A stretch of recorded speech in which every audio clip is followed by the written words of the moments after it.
interrupted the orator with murmurs and by recalling the question. I am in the question, he replied with more warmth than ever. The measure taken in 1792 is not applicable to our epoch, because the dangers are not the same, because then a just mistrust was a duty. And at this moment, confidence is a necessary virtue, because at that time a perjured king conspired, and that today the Republican magistrates hold by your suffrages the reins of the executive power.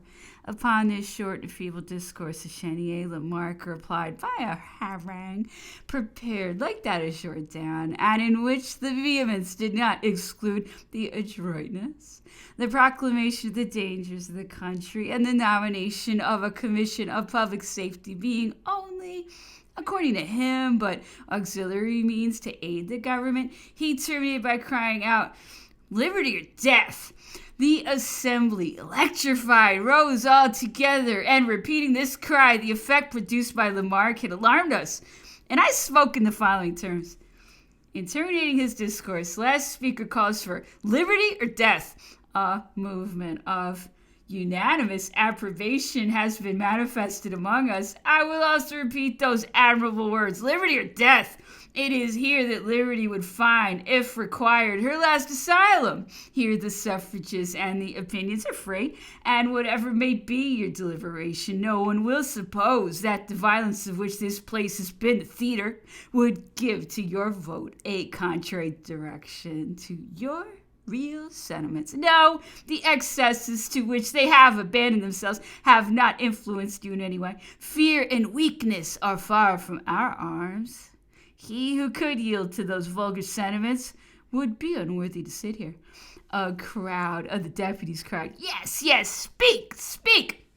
The motion of our colleague Jourdan has been presented to the commission of 7. I combated it at that commission. I ought and I will combat it at this tribune. Representatives of the people, at the crisis in which we find ourselves, there is no longer anything to dissimulate. It is necessary to explain ourselves with frankness. This sitting must show what you desire. Fresh interruptions from our adversaries inform me that I was in the right road.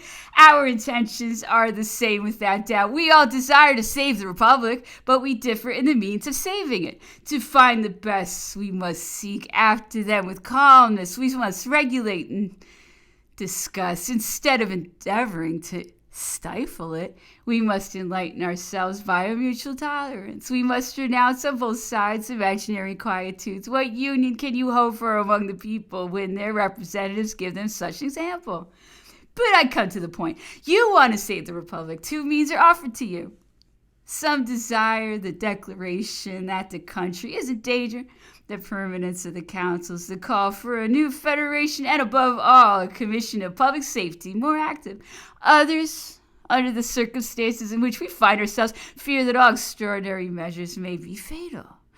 I think like the last. I declare that I see today no safety for France, but in an intimate union between the first authorities, a state that is sharply menaced at the exterior and torn in the interior by armed factions, cannot be saved but by an energetic power to which all constitutional attitude is assured. Yes, in our position, we must augment the strength of the executive power, or we must change it. There is no medium.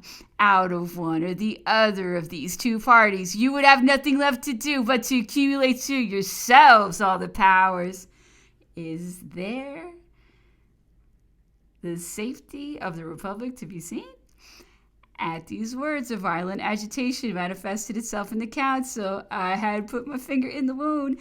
Despotism, say you! The dictatorship! Who would offer it? Who would dare to accept it? There exists then among us very cruel mistrust, the shame of that proposition, the infamy of that yoke. Would they find here one single man who would not arm against them with the sword of Brutus?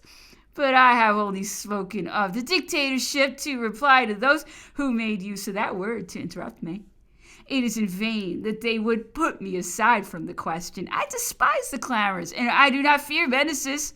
I shall say all I think. I will say that when the enemy is at the gates, if there is an imperious necessity for the true friends of the country, it is that of union. Shall I recall to you the example of the ancient republics? In the common danger, the resentments were suspended. In England, must that nation be cited to the French to seek examples of wisdom? In England, there is no longer any discord when the land is menaced by the enemy. Parties are then at an end. Parliamentary opposition sustained the principles of our revolution against a dominating ministry. We threaten Ireland, and suddenly Pitt and Fox are of accord. They are no longer rivals, but fellow citizens marching against the invaders of their country. Well then, representatives with us also. Safety is in the Union. Instead of thinking of changing the system, we ought today to concentrate all the means of strength in the government. We should lavish all upon it. There is but one case where we must follow another road. If the government appears to you to be guilty of treason, or you think it unqualified, then there is nothing to be done but to judge and punish it, and above all, replace it. But indeed, I do not see with what serious reproach you can accuse the executive power. I have not disguised my opinions against the ex-directors. I have contributed to their fall.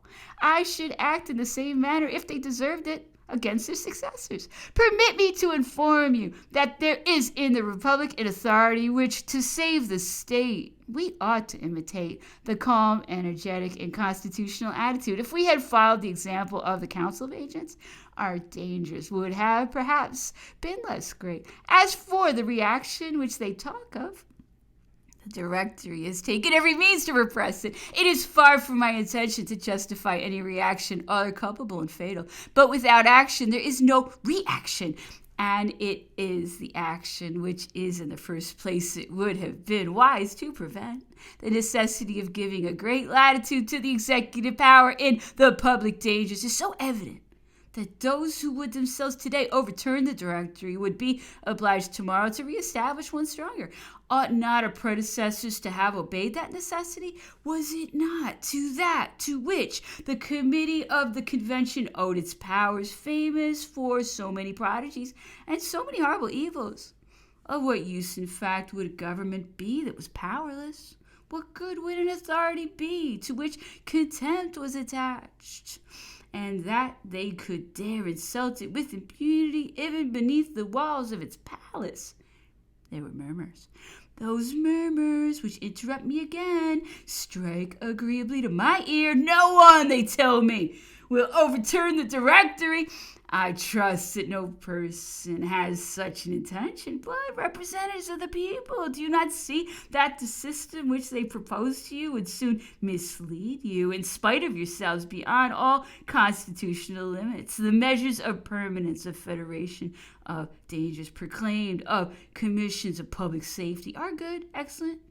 When they want to destroy that which exists, overturn a power of which they despair. No one will pretend that they are the means of union and concord. It is concord and union of which we are in need.